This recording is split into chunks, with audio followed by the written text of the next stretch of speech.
Good morning student, मैं D के कुशवाहा पुनः है एक बार आपका ARD इंस्टीट्यूट में स्वागत करता हूं। जैसा कि आपको पता है, हमारा एडवांस जीएस का सेट प्रैक्टिस चल रहा है। अब तक हम लोग ने 7 सेट प्रैक्टिस कर लिया है और हमने टारगेट दिया है 20 का, ठीक है। और 20 सेट में लगभग हमने बोला 500 क्वेश्चन के आसपास घूमेंगे और अगर उसका पूरा डिस्कशन देखते हैं तो लगभग 2000 क्वेश्चन के आसपास जाएंगे। जो आने वाले एग्जाम NTPC, BPSC या बिहार दरोगा है या बिहार SSC है, काफ़ी एग्जाम है, सब में सबका लगभग कॉमन क्वेश्चन ही होगा, उसके इर्द गिर्द ही रह जाएंगे। तो मोस्ट इंपोर्टेंट क्वेश्चन का सिलेक्शन हमारा चल रहा है। मात्र हमने बोला आपको 10 घंटा लेंगे, आधे घंटे के हिसाब से 20 क्लास का, ठीक है। तो प्लीज अच्छे से पढ़ें और चीज़ों को, एक्स्ट्रा फैक्टर्स को लिखते जाएं, ठीक है। तो चलिए सेट को स्टार्ट करते हैं, सेट नंबर 8 और स्टार्ट करें प्लीज। क्वेश्चन 5 है, फिर से बनाएंगे वैसे ही। पहला क्वेश्चन है, पृथ्वीराज विजय के लेखक हैं, बनाएंगे चंद्रवरदाई, पृथ्वीराज चौहान, जयानक, नयन चंद्र सूरी। चलिए कौन मानेंगे? चलिए ठीक है, तो इसका आंसर आपने मारा होगा चंद्रवरदाई जी नहीं, जय नायक थे। अब सोच रहे होंगे कैसे होगा ये आंसर। तो पृथ्वीराज विजय है, चंद्रवरदाई जो लिखे थे पृथ्वीराज रासो इनका था, पृथ्वीराज रासो चंद्रवरदाई, लेकिन यहाँ पृथ्वीराज विजय जय नायक का है, ठीक है।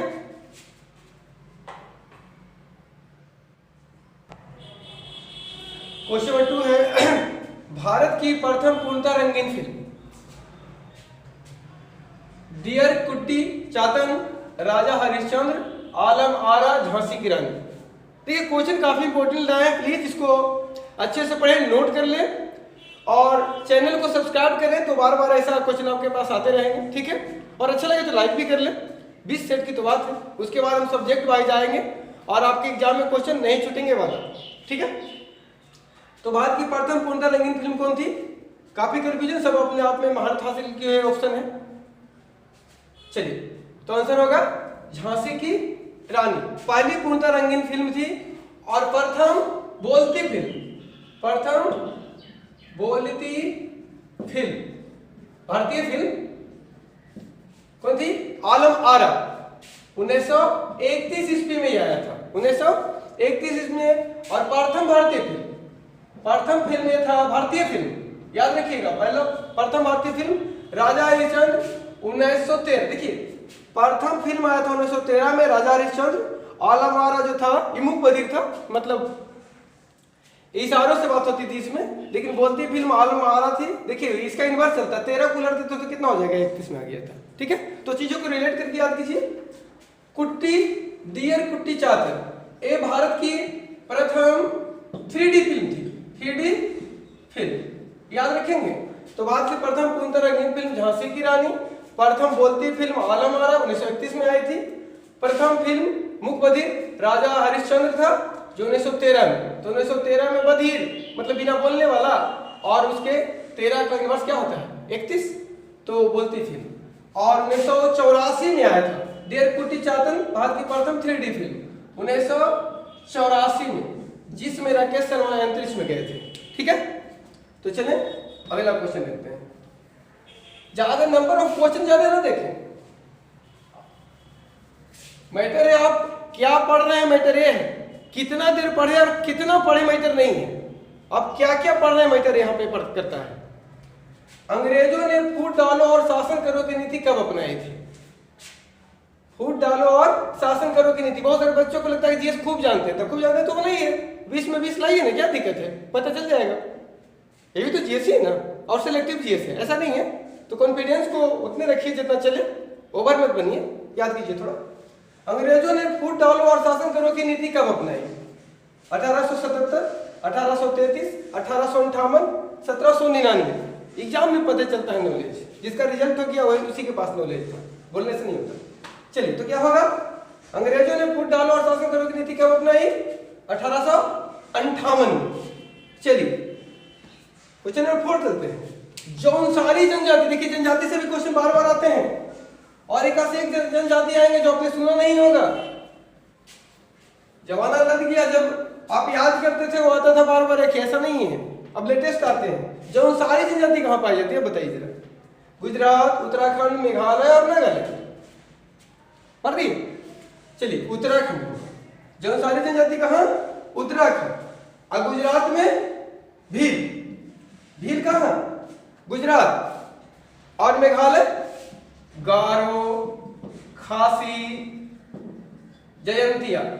ध्यान दीजिएगा, मेघालय में पहाड़ी भी है, गारो, खासी, जयंतिया पहाड़ी भी है और जनजाति भी है, याद रखेंगे दोनों वहीं पे है। नागालैंड पिछली बार एग्जाम में आ चुका है, भैंसा सिंगी, भैंसा सिंगी एक जनजाति है जो कहां पाई जाती है?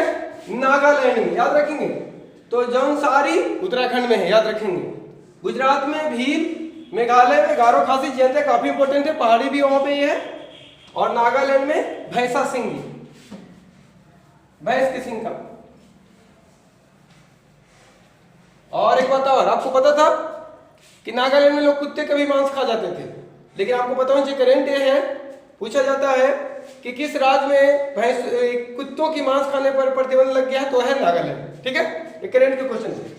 और ऐसे हम करंट का वीडियो डालेंगे, लेकिन एग्जाम जब डेट फिक्स हो जाएंगे, सामने नजर आएंगे, उसके बाद करंट का अच्छा अच्छा क्वेश्चन डाला जाएगा, टेंशन नहीं लेना।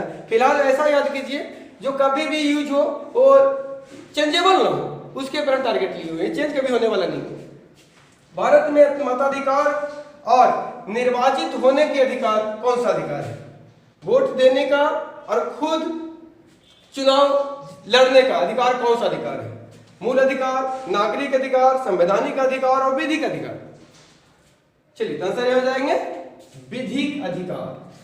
वोट देने का अधिकार और निर्वाचित होने का अधिकार भी विधिक अधिकार है। और मत देने का अधिकार 326 आर्टिकल 326 के तहत, 325 से 326 से, लेकिन वोट देने का 326 में है।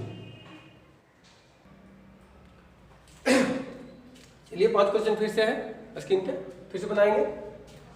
एक भूकंप का कोणांक, आवृत्ति तथा तीव्रता मापते हैं। किस चीज से मापते हैं? एक भूकंप का, भूकंप जो अर्थक्वेक होता है उसका कोणांक है, आवृत्ति है तथा तीव्रता मापते हैं रिएक्टर स्केल से, गुटेनबर स्केल से, सिस्मोग्राफ से, हम्बोल्ट स्केल से। अब क्वेश्चन फंस रहा है। चलिए हो गया। तो पक्की बात देखिए, ऑप्शन 2 को छांट लेते हैं आप लोग, सब छांटते हैं, ये दोनों छांट दिए होंगे। अब यहाँ पे रिएक्टर स्केल या सिस्मोग्राफ फंसने वाला क्वेश्चन तो है, तो याद रखिएगा सिर्फ आवृत्ति बात की जाए, सॉरी तीव्रता, तो तीव्रता मापा जाएगा तो सिर्फ रिएक्टर स्केल से। और सिस्मोग्राफी यंत्र है, मशीन है, उसी में रिएक्टर स्केल लगा होता है। ठीक है, तो भूकंप की तीव्रता केवल मापा जाता है रिएक्टर स्केल से, लेकिन कोणांक, आवृत्ति और तीव्रता तीनों चीज मापेंगे तो किससे? सिस्मोग्राफ से। और रिएक्टर स्केल से भूकंप की केवल तीव्रता, भूकंप तीव्रता। चलिए ठीक है। निम्न में से किसके हृदय में 3 कोष्ठ होते हैं? ऑप्शन है खरगोश, बी में है मगरमच्छ, मेढक और मछली।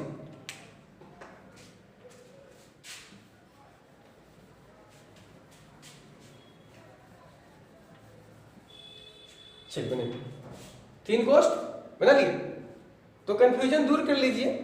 एक बात बता देते हैं, टेक्निक, बार बार मैं बोलता हूँ चीजों को टेक्निक के माध्यम से याद करें, है ना। और ऐसे रट्टा मारिएगा कभी नहीं रह पाएगा। तो लंबे समय तक के रखना है, अभी थोड़ा ना अभी याद किया कल एग्जाम में, ऐसा नहीं। तो लंबे समय तक के लाखों जीएस है, तो लाखों जीएस कैसे रह सकता है? तो कुछ ना कुछ टेक्निक अपनाते हैं। तो प्राणी 3 प्रकार के होते हैं, स्थलीय, जलीय और उभयचर।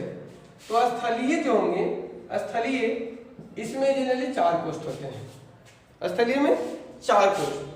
जलीय जो भी होंगे, जलीय में 2 कोष्ठ होंगे, और दोनों में आएंगे उभयचर।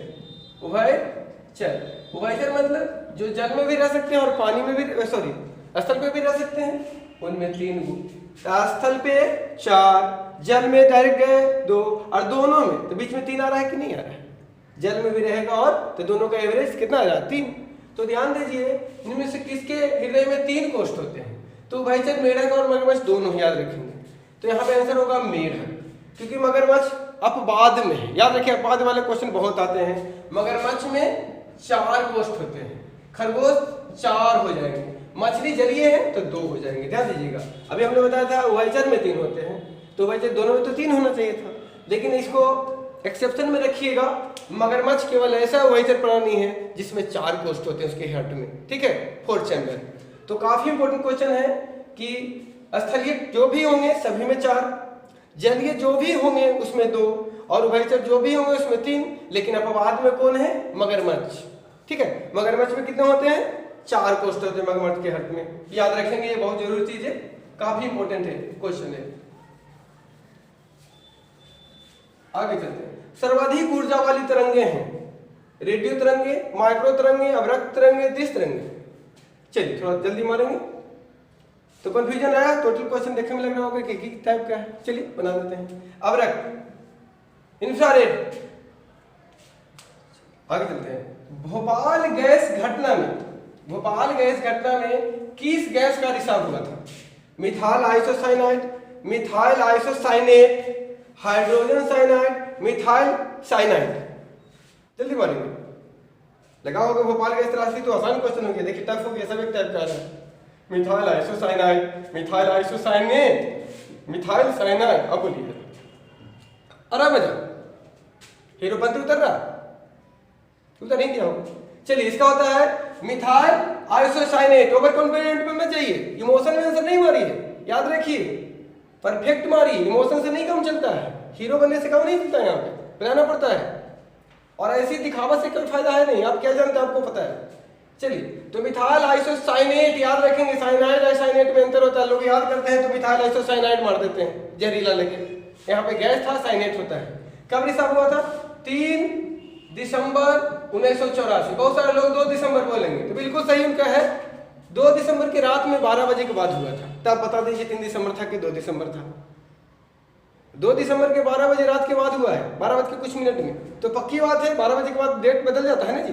तो 3 दिसंबर को था। और अगर 2 दिसंबर तो हम मार सकते हैं, अगर 3 दिसंबर ना हो तो। मिथाइल आइसोसाइनेट, साइनाइड नहीं साइनेट।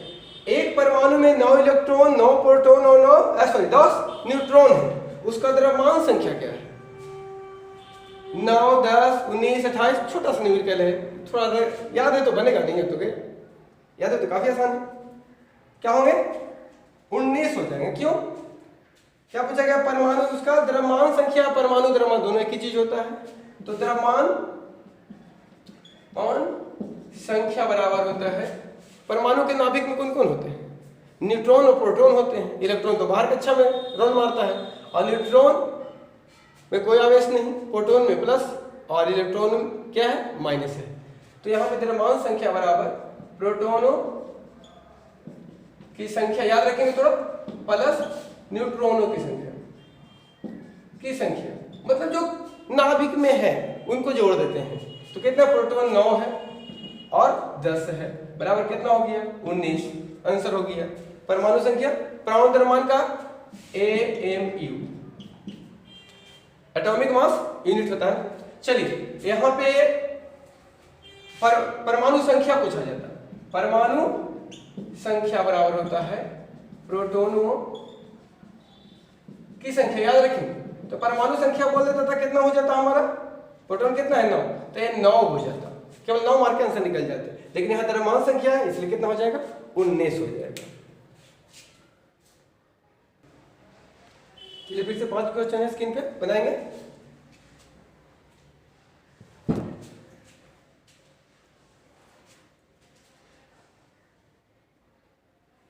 नायलॉन है, विलायक बहुलक, पॉलीएमाइड, पॉलिस्टर, पॉलीसेकेराइड्स। पॉलीसेकेराइड्स जल्दी बनाएंगे। तो नायलॉन क्या है? मेरी जल्दी चलिए, पॉलीमाइड है। और बहुत बार पूछता है कि किस बहुलक का उपयोग बुलेट प्रूफ जैकेट बनाने के लिए किया जाता है? तो polyamide, bulletproof jacket, bulletproof jacket बनाने के लिए पॉलीएमाइड बहुलक का इस्तेमाल किया जाता है। नायलॉन ऐसे क्या है? पॉलीएमाइड है। काफी इंपॉर्टेंट क्वेश्चन है ये, ध्यान देंगे, बहुत बार आ चुका है एग्जाम में।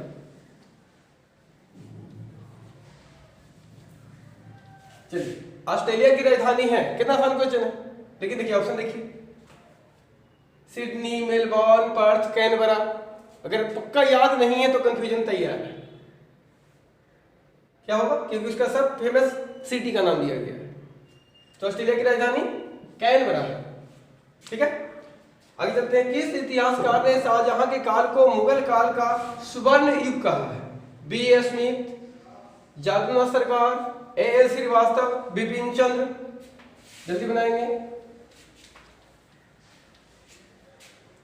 तो शाहजहां के शासनकाल को मुगल काल का स्वर्ण युग कहा है बी एस स्मिथ जी नहीं, ए एल श्रीवास्तव। इसी दिन में कंफ्यूजन आपका पक्का हुआ होगा, दिल पे हाथ रख के देख लीजिए, पक्का इसमें कंफ्यूजन हुआ होगा, अगर याद नहीं थोड़ा सा भी डाउट होगा तो। चलिए इस पे देखते हैं। शाहजहां के शासनकाल को और क्या कहा जाता है? शाहजहां के शासनकाल को कहा जाता है स्थापकला का स्वर्ण युग।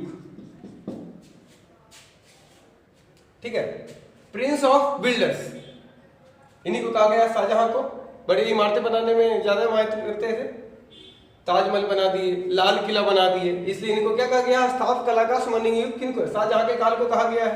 उसके बाद हिंदी साहित्य का, याद रखेंगे, हिंदी साहित्य का स्वर्ण युग, सॉरी लिख देते हैं अकबर। अकबर के काल को क्या कहा गया? हिंदी साहित्य का स्वर्ण युग, स्वर्ण युग मान दीजिए। और एक और थे औरंगजेब, जहांगीर के शासन काल को क्या कहा गया? चित्रकला का स्वर्ण युग। इनका बड़ा खासियत था जी। शाहजहां का स्थापकला का मान लेंगे, क्योंकि शाहजहां ने लाल किला भी बनाया है, ताजमहल, तो बड़े बड़े बिल्डिंग बनाए, प्रिंस ऑफ बिल्डर्स कहलाते हैं। अकबर हिंदी, खुद अनपढ़ जरूर थे, लेकिन शिक्षा को सबसे ज्यादा प्रोत्साहन देने वाला मुगल बादशाह, अगर आया एग्जाम में कि शिक्षा को सबसे ज्यादा प्रोत्साहन किसने दिया था, तो अकबर। और अकबर एक अनपढ़ थे, ध्यान दीजिएगा। और हिंदी को बहुत इन्होंने रिस्पेक्ट दिया, इसलिए हिंदी को बहुत सारे ग्रंथों को हिंदी में चेंज करवाया था, तो इसलिए इन्हें कहा गया हिंदी साहित्य का स्वर्ण युग अकबर के शासनकाल को। अजागिर चित्रकला में महार था, इनको चित्रकारी का बड़ा शौकीन था। और खुद बोला जाता है कि 100 चित्रकार यदि एक ही पिंड को बाद सब बनाए तो बता देते कि ये पाठ किसने बनाया है, इनमें बहुत बड़ा गुण था। चलिए आगे देखते हैं। तो इस शाहजहां के शासनकाल को मुगल काल का स्वर्ण युग किसने कहा था? A L Srivastava. Extra fact जितना भी बोले याद रखेंगे प्लीज। महात्मा गांधी को चंपारण सत्याग्रह का किसने विरोध किया था? बार बार पहले देखे होंगे, महात्मा गांधी। भारत में पहला सत्याग्रह में प्रवेश किए थे महात्मा गांधी, किसमें? तो चंपारण आंदोलन में। कब? 1917 में पहला उनका था भारत में। साउथ अफ्रीका से जब लौट के आए थे, 15 में आए थे, तो 17 में यहाँ पे 15 में लौटे थे, 17 में पहला सत्याग्रह चंपारण में था। तो बार बार पूछा गया था कि बुलाया था किसने, और इस बार पूछा गया है विरोध किसने किया था? राजकुमार शुक्ल, रविंद्रनाथ टैगोर, राजेंद्र प्रसाद, एनजी रंगा। चलिए ऑप्शन है राजकुमार शुक्ल जी नहीं, एनजी रंगा थे। इन्होंने तो बुलाया था। राजकुमार शुक्ल क्या किए थे? बुलाए थे। लखनऊ अधिवेशन 1916 में जब गए थे लखनऊ अधिवेशन, तो वहीं पे गांधी जी को आमंत्रण दिया था किसने? राजकुमार शुक्ल। और भी लोग थे चंपारण आने के लिए। नीले जो मजदूर थे, तिनकठिया प्रणाली को समाप्त करने के लिए बुलाए गए थे उनको, स्थितियां देखने के लिए। ठीक है, तो प्रथम सत्याग्रह 1917 में चंपारण बुलाया था राजकुमार शुक्ल ने, लेकिन विरोध किया था एनजी रंगा ने। काफी इंपोर्टेंट क्वेश्चन है। चलिए क्वेश्चन है, एक रेडियोधर्मी तत्व की अर्ध आयु 20 मिनट है, उसके 1 ग्राम मात्रा 0.25 ग्राम होने के लिए कितना समय लगेगा?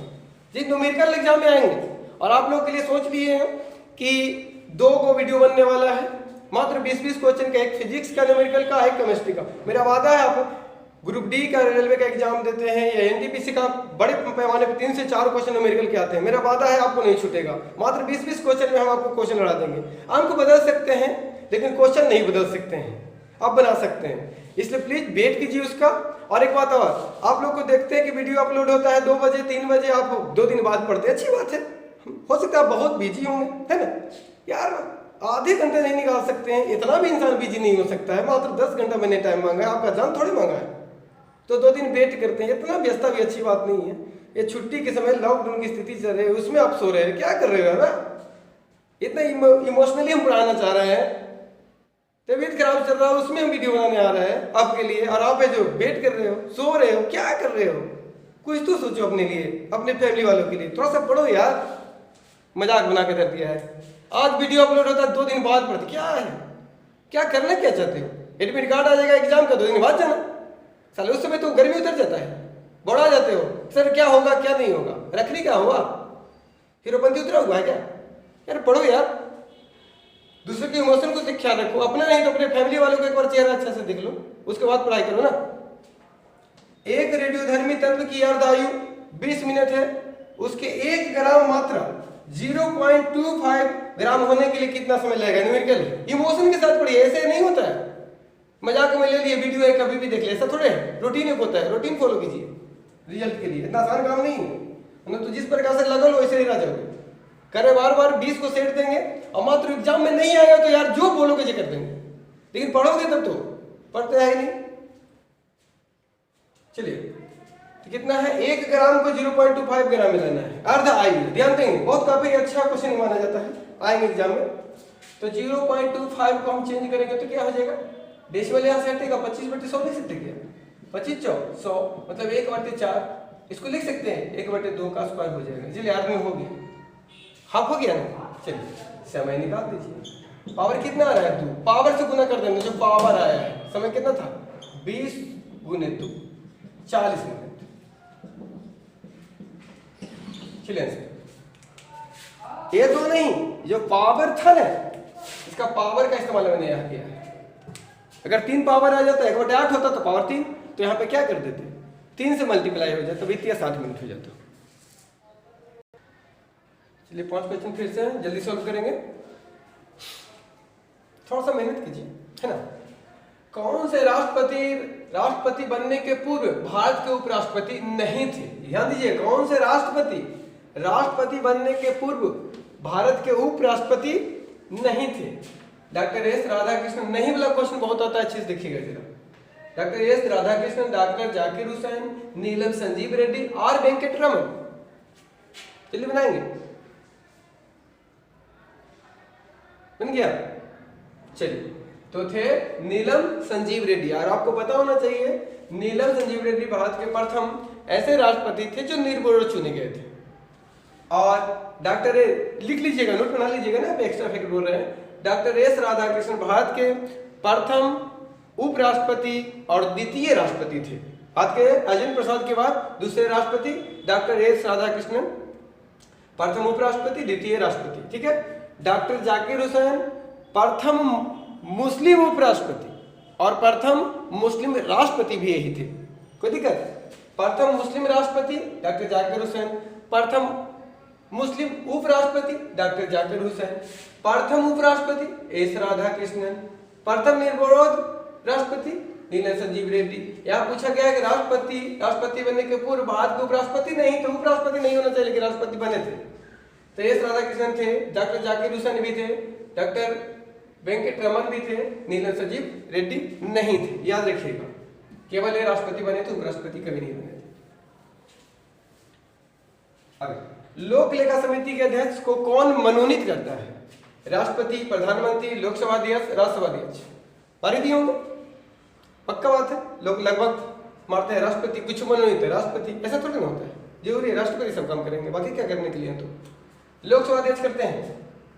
लोक लेखा समिति के अध्यक्ष को कौन मनोनीत करते हैं? लोकसभा अध्यक्ष करते हैं। और लोक लेखा समिति में कितने सदस्य बता चुके हैं? 22, 15 लोकसभा से और 7 राज्यसभा से, दोनों मिला के 22 होते हैं। उनको मनोनीत कौन करते हैं? लोकसभा अध्यक्ष करते हैं। आगे चलिए, अच्छे से पढ़िए, रूटीन फॉलो कीजिए, रूटीन के तहत पढ़िएगा, ज्यादा मजा आएगा। 10 घंटा का समय ले रहे हैं, ज्यादा ले नहीं रहे हैं, उसके बाद देखिए ना कुछ तो जरूर है, ऐसा थोड़ा इतना गुस्से में आ गए, कुछ तो आपके लिए हम करना चाह रहे हैं, लेकिन आप रहे जो समझ नहीं कुछ रहे हैं। एक बार गलती से किन्हीं का बिहार दरोगा में पीटी हो गया तो फूल के तो 12 बोले। यार मेंस दीजिए ना, पता चल जाएगा, औकात बताने की जरूरत नहीं है। मेंस के एग्जाम में बैठिए, पता चल जाएगा। इसलिए घमंड में मत जाइए, पीटी किसी का भी हो जाता है, इत्तेफाक है, लेकिन मेंस इत्तेफाक नहीं, हर बार इत्तेफाक नहीं होता। सो प्लीज पढ़िए, अगर पीटी हो गया है तो ऐसा मत कीजिए, इग्नोर नहीं मत कीजिए पढ़ाई को। घमंड में चूर मत हो जाइए कि कुल याद, ऐसा नहीं है। आपसे ज्यादा पढ़ने वाले लोग बैठे हुए हैं, पढ़ भी रहे हैं लगातार, बैक टू बैक। देश में सर्वाधिक अबरक का उत्पादन कहाँ होता है? आंध्र प्रदेश, झारखंड, राजस्थान, मध्य प्रदेश। जल्दी बताएंगे। देश में सर्वाधिक अदरक का उत्पादन कहाँ होता है? पहले झारखंड होती थी। विश्व में सबसे अधिक अदरक का उत्पादन करने वाले देश आज भी भारत है, लेकिन वर्तमान में आंध्र प्रदेश प्रथम पे है और राजस्थान दूसरे पे है। माइका, देश में सर्वाधिक अदरक का उत्पादन करने वाला राज्य भी वर्तमान में आंध्र प्रदेश और दूसरे स्थान पे राजस्थान है। ठीक है। अब पूरे विश्व में सबसे ज्यादा अदरक का उत्पादन करने वाले देश हमारा देश भारत ही है, कोई और नहीं है। आगे चलिए। किस महासागर में केप कोमोरिन स्थित है? केप कोमोरिन प्रशांत महासागर, हिंद महासागर, अटलांटिक महासागर, आर्कटिक महासागर। चलिए मान लेते जल्दी, हिंद महासागर में है। आगे चलिए। यह है किसके समाधि के कारण नांदेड़ गुरुद्वारा सिखों का पवित्र स्थल है? अमरदास, गुरु अंगद, गुरु अर्जुन देव, गुरु गोविंद सिंह। नांदेड़ गुरुद्वारा किनका समाधि स्थल है? पढ़ दिए। चलिए, गुरु गोविंद सिंह, सिटी मत खोजते रहिए, पटना साहिब में जन्म लिए थे जरूर, लेकिन नांदेड़ में उनका आती है समाधि स्थल है। तो गुरु गोविंद सिंह सिखों के 10वें और अंतिम गुरु थे। इनका जन्म 1666 में हुआ था। तो आई होप अच्छा लगा होगा। आज गुस्सा में आ गए, पैनिक हो गए, थोड़ा बुरा मत मानिएगा, आपके लिए करते हैं, ऐसा नहीं है। इमोशनल टीचर थोड़ा सा है, उनको आज बुरा लगा है। इतना प्यार से वीडियो बनाते हैं, इतना मेहनत से बनाते हैं, और आप देखते हैं 2 दिन बाद देखते हैं। कौन सा तरीका है यार? नहीं देख रहे, मत देखो, क्या दिक्कत है? आपको पूरा नॉलेज है ना, मत देखो ना, फिर घर पे बैठे रहो, क्या दिक्कत है? हमको क्या है? नहीं होगा, नहीं होगा, अपना भी रिजल्ट है, ऐसा थोड़ा है यार। काफी लोगों को रिजल्ट हुआ है, आप अकेले नहीं है, लोग लगे हुए हैं।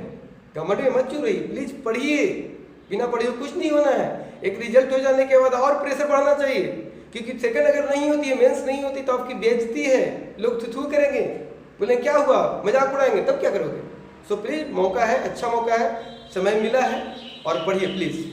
तो अगर बुरा लगा हो तो सॉरी। और कल प्रॉफिट और लॉस का जो शेष पार्ट था 1 to 3 हम पढ़ा चुके थे, और 4 to 6 बचा हुआ है।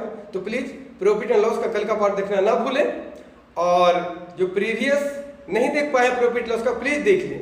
आपको मैं वादा करता हूँ प्रॉफिट एंड लॉस का एग्जाम में क्वेश्चन नहीं छूटेगा, आप देखते ही बना दोगे, मेरा वादा। तो अगले वीडियो के लिए इंतजार करें, और प्लीज जो चैनल को सब्सक्राइब नहीं कर पाए तो कर लें, और वीडियो अच्छा लगे तो लाइक करें। और 20 सेट की मैं बात किया हूँ, प्लीज 20 सेट देख लीजिए, उसके बाद आप डिसाइड कीजिए पढ़ना है या नहीं। कोई एग्जाम में बैठिए, आपको लगेगा कि मुझे खोजोगे, लेकिन मैं फिर नहीं मिलूंगा, क्योंकि मेरे पास इतना टाइम नहीं होता कि मैं फिर वापस आऊँ। सिर्फ अभी छुट्टी में है, इसलिए वीडियो बनाया जा रहा है। छुट्टी समाप्त, कहानी खत्म हो जाएगा। सो प्लीज छुट्टी का मजा लीजिए, और प्लीज मात्र 20 सेट फिर मिलना नहीं है, एकदम क्लियर बोल रहा हूँ। प्लीज 20 सेट पढ़े, उसको नोट्स बना ले, एग्जाम में बैठे, बार बार याद करोगे हमें।